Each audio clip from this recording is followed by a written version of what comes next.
बिस्मिल्लाहिर्रहमानिर्रहीम। शुक्र अल्लाह के नाम से जो बड़ा मेहरबान नहायत रहम करने वाला है। तो अस्सलाम वालेकुम व्यूअर्स, कैसे हैं आप? इंशाअल्लाह ताला मेरी यूट्यूब फैमिली अल्लाह पाक के फजल करम से बखैरियत होगी। तो व्यूअर्स, आज हम बना रहे हैं नाश्ता, ऐसा नाश्ता जो झटपट भी बनेगा, डिलीशियस भी होगा, टेस्टी भी होगा, बच्चे बहुत शौक़ से खाएँगे इंशाअल्लाह ताला। तो चलते हैं। तो सबसे पहले आप ले लेंगे हम आलू। तो आलूओं को हमने ऐसे अच्छे से पील ऑफ करके, तो उसके बाद रफली चॉप कर लेना है, काट लेना है। काटने के बाद मैं इन्हें एक पैन में रखूँगी पानी डाल के, ताकि ये अच्छे से टेंडर हो जाएं। तो मुझे इसके लिए चाहिए 10 से 15 मिनट। तो अब मैं इसको रख लूँगी एक पैन में, मुझे एक पैन चाहिए। तो यहाँ पे मैं इसको इतना पानी डाल रही हूँ जिसमें ये अच्छे से टेंडर हो जाए और ये इसमें डिप हो जाए। तो इसे रखते हैं चूल्हे पे 10 से 15 मिनट के लिए। तो यहाँ पे देखिए व्यूअर्स, हमें हो गए हैं 15 मिनट। तो यहाँ पे अब हम इसे चेक कर लेंगे हमारे पोटैटो किस कदर टेंडर हो चुके हैं। तो माशाल्लाह से ये बहुत अच्छे से टेंडर हो चुके हैं। अब हम इसे इस टेनर में निकाल के तो छान लेंगे, डाल के आलूओं को पानी अलहदा कर लेना है। और इनको थोड़ा सा मैं सुखा लूँगी, थोड़ा सा पानी इनमें से अच्छे से निकल जाए। यहाँ पे देखिए मैंने एक बोल ले लिया, इस बोल में मैंने ये पोटैटो डाली हैं जो हमने बॉयल किए हैं। इनको अब हम अच्छे से मैश कर लेंगे। तो ये देखिए व्यूअर्स, ये अच्छे से हमारा हो गया मैश पोटैटो।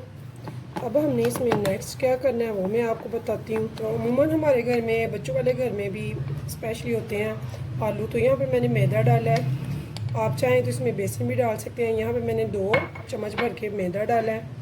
साथ में यहाँ पे मैं आइसिंग शुगर डालूँगी, ये भी मैं 2 ही चम्मच भर के डालूँगी। अगर हमें लगे कि कम है कुछ तो हम ज़्यादा डाल सकते हैं।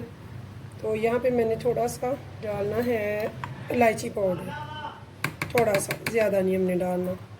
अब इन चीज़ों को अच्छे से हम कर लेंगे मिक्स। तो यहाँ पे देखिए व्यूअर्स, ये हमने अच्छे से मैश कर लिया है, लेकिन मुझे ये भी थोड़ा सा कम लग रहा है। तो मैं इसमें ये बाकी का भी आइसिंग शुगर, जो घर की पिसी हुई चीनी है, मैंने घर पे ही पीसी हुई है, और साथ में ये मैदा भी इसमें डाल दूँगी, जो कि टोटल 3 टेबलस्पून था और इतनी ही चीनी थी। तो इन दोनों को अच्छे से हम मिक्स कर लेंगे।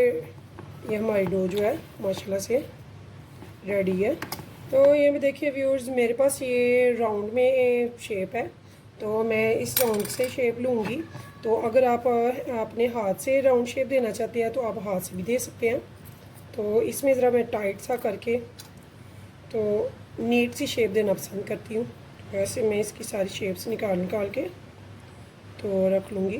तो देखिए व्यूअर्स, हमारी माशाल्लाह से कितनी सारी बनकर तैयार हो गई हैं। तो अब चलते हैं चूल्हे की तरफ। तो यहाँ पे देखिए व्यूअर्स, मैंने एक पैन लिया है, उसमें मैंने घी को गर्म कर लिया है। घी हमने लो टू मीडियम पे किया था गरम। तो इस टाइम पे मैं क्या करूँगी, एक एक करके इसमें ये कटलेट्स जो हैं बिस्मिल्लाहिर्रहमानिर्रहीम इसमें डालेंगे हम और इनको करेंगे फ्राई। तो मैं शैलो फ्राई कर रही हूँ, बहुत ज़्यादा तेज़ आंच पे नहीं कर रहे हैं, मीडियम आंच पे करेंगे। बिस्मिल्लाह। तो मुझे यहाँ पे 1 से 1.5 मिनट हो गया, मैं इनकी साइड पलट रही हूँ। देखिए इतना खूबसूरत सा इनका कलर आ रहा है, इजीली ये पलट रहे हैं, टूटे भी नहीं, बिखरे भी नहीं, माशाल्लाह से बहुत ज़बरदस्त, बहुत टेस्टी ये बनते हैं। तो आप ये ज़रूर बनाइए अपने बच्चों के लिए, बड़ों के लिए, चाय के टाइम पे, नाश्ते के टाइम पे, लंच टाइम में बच्चों को लंच में दें। तो व्यूअर्स, अगर आपको मेरी रेसिपी पसंद आए तो प्लीज़ कमेंट्स में ज़रूर बताया करें कि आपको मेरी रेसिपी कैसी लगी है।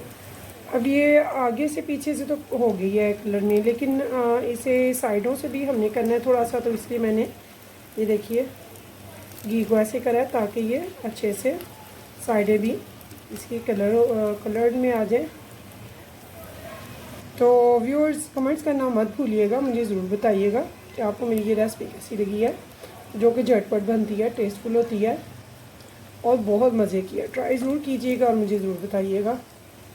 तो इस उम्मीद के साथ फिर मिलेंगे नेक्स्ट टाइम नेक्स्ट रेसिपी के साथ। तब तक के लिए मुझे दीजिए इजाज़त। अल्लाह हाफिज़।